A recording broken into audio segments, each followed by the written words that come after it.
নমস্কার। আন্তর্জাতিক মাতৃভাষা দিবস উপলক্ষে আজকের আমার ছোট্ট একটি নিবেদন। অপূর্ব দত্তের রচনায় বাংলা টাংলা। অ্যানুয়ালের রেজাল্ট হাতে বাড়ি ফিরল ছেলে।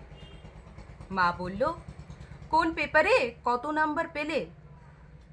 হিস্ট্রিতে মম 84, ম্যাথসে 90। মা বলল, fantastic, just like a hero.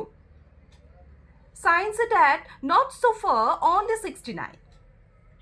ইংরাজিতে 92, অল টুগেদার ফাইন। জিওগ্রাফি পেপারে তো 100-এ 100। ডুবিয়ে দিল বেঙ্গলিটাই, ভেরি পোর গ্রেড।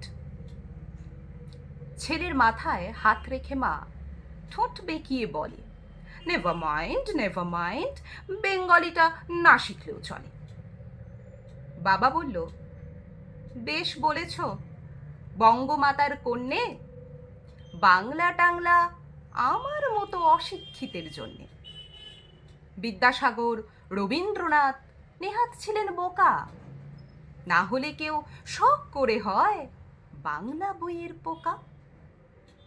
মা বলল, চুপ করো তো, ওর ফলটা কিসে? স্কুলে কেন বেঙ্গলিটা শেখায় না ইংলিশে? নমস্কার।